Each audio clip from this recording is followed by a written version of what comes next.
Well, our hands and feet are busy this week. Thank you, Jim. I was just waiting for that. Trucks, brown paper grocery bags, and pumpkins. This afternoon, we will glean at Mile High Stadium after the Broncos beat the Vikings. And then tomorrow, we'll head down with peanut butter and jelly sandwiches and lunches to Civic Center Park. The t-shirts that we're all wearing suggest the multiple ways that our hands and feet serve, the multiple partners with whom we serve the community both here and internationally. Now, hands and feet, let me ask you a question. Could you identify anybody by their hands and feet alone? I mean, those of you who are married, if we veiled your spouse's identity, save for hands and feet, could you pick out your spouse from a lineup of other people's hands and feet? I'd like to believe I could, but I'm not sure. Bob has nice-looking feet. Maybe that's how I'd know him. Hands and feet, says Barbara Brown Taylor, are simply not the first things that we notice about one another, but upon closer examination, hands and feet are so telling about who we are. My fingers are long and slender and freckled like my mother's. I have short, neat fingernails that will never ever grow long because I pound the piano too much. I have a scar that I got when I was 16 from touching the upper oven rack, taking cookies out of the oven. I can see people who have done that before. We could share scars. And on the same hand, I have a callus from all the years of cursive handwriting. Now, you under the age of 10, you'll have to find out what that is. I understand that doesn't get taught very often in school anymore. I could identify many of you by your hands because I press bread into them once a month. I see hands with partial fingers, hands with gentle tremors, hands with not so gentle tremors, and hands that are crippled so that taking the bread is as demanding as eating the bread is satisfying. I see delicate hands and muscular hands, soft hands and hard hands, damp and sweaty hands, and even nervous hands. Over the years, I have seen surgeons' hands that are always antiseptically clean, and auto mechanics' hands, which a bristle brush and a bar of borax will never, ever get clean. Clean, of course, being relative. I'm so glad Charlie Brown is coming back. Wasn't it Linus Van Pelt that said to his sister Lucy, "These are the hands of either a concert pianist or a portrait artist or a rocket scientist." And Lucy looked at them and sneered. "They have jelly on them." Well, our hands have jelly on them, and dirt, and blood. Somebody's blood. In South Pacific, Mary Martin may have been able to wash that man right out of her hair, but as many times as you have said to someone, "I am washing my hands of you," you found that was very hard to accomplish and were largely unsuccessful. What I like about hands is they don't lie. They can't. We've gotten good at making our faces look the way we want them to look, but our hands give us away every time. Look at my hands and feet, said the risen Christ. And when his friends looked, they saw everything that he had been to them. They saw the hands that had broken bread and blessed broiled fish and given it to them over and over again. They saw the hands that pressed pads of mud into the eyes of a blind man and healed him, or that took a dead girl by the hand and she rose and walked. And his feet, those that had carried him hundreds of miles, taking the good news to those who were starving for it, criminals and corrupt bureaucrats, all of whom he treated like long-lost kin, into the graveyard where that demoniac lived by the tombs among the dead, who he freed of his devils forever. And looking at those feet, they remembered the woman who wet them with her tears and dried them with her hair. They remembered Mary, who sat at his feet, protecting her, while Martha railed about her getting up and working.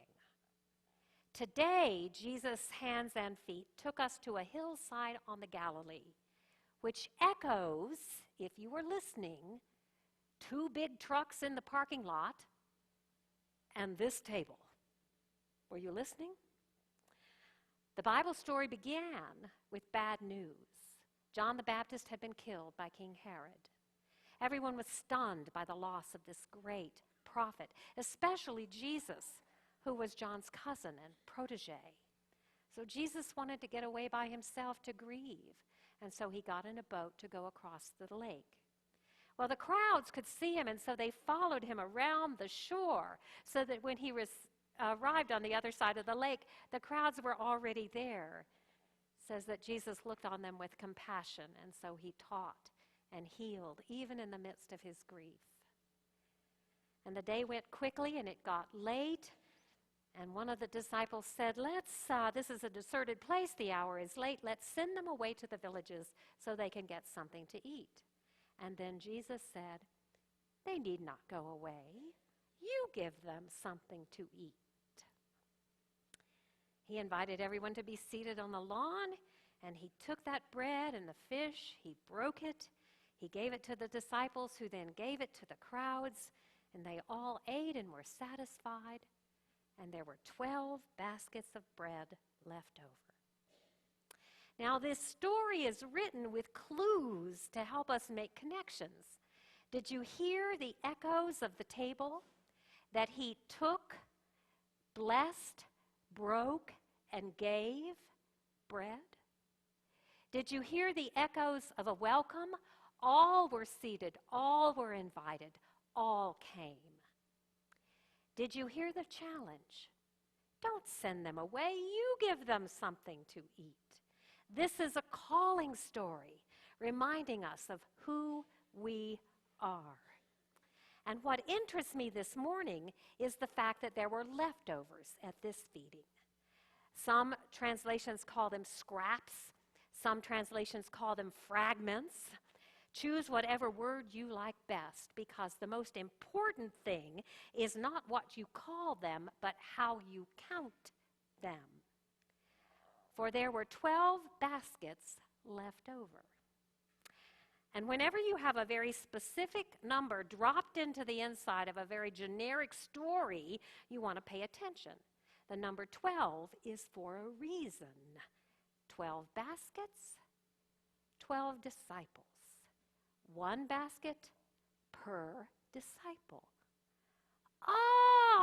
Meaning that each disciple is called to be God's hands and feet in the world, and each will have enough resources left over to do all of God's work, for which they are called, to which they are sent. Each one of us is called to be God's hands and feet in the world. Each of us with a basket full of leftovers. All we need to do God's work, to which we are called, for which we are sent.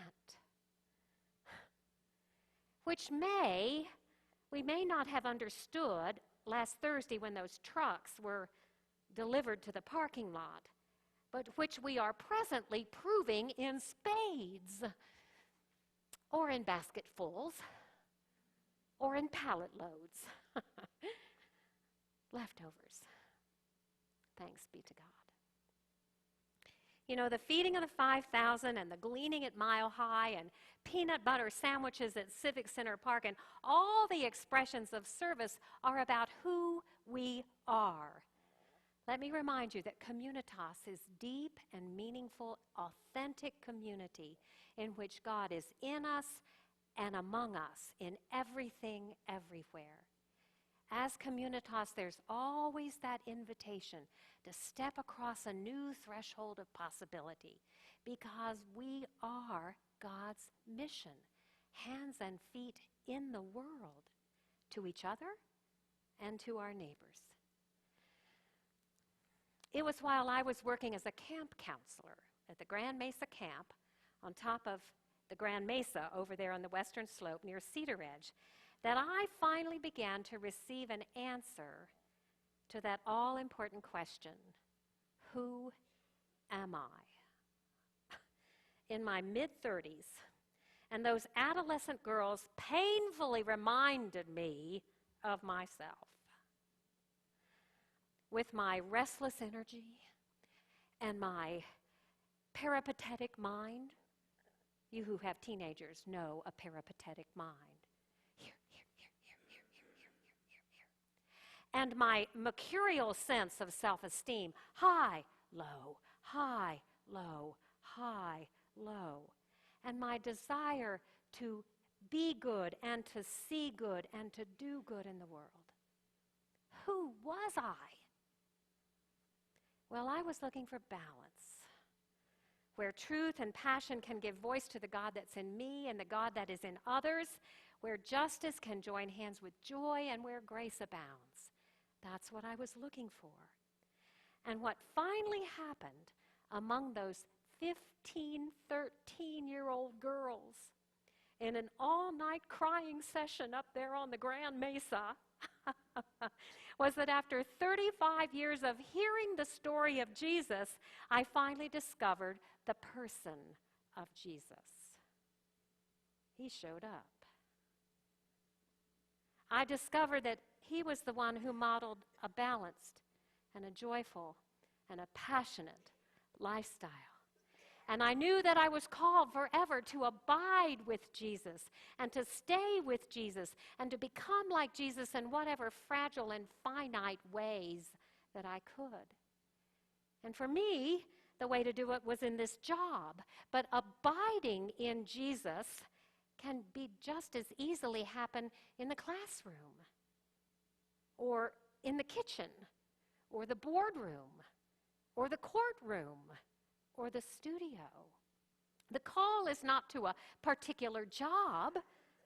The call is to a particular relationship and a particular vision and a particular answer to that all-important question, who am I?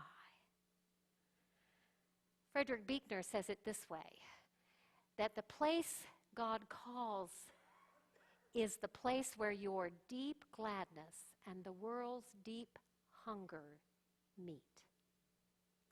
My friends, all of us are called to be like Jesus, God's person in the world. But that call doesn't come with this digital voice from heaven that gives a print off with specific directions.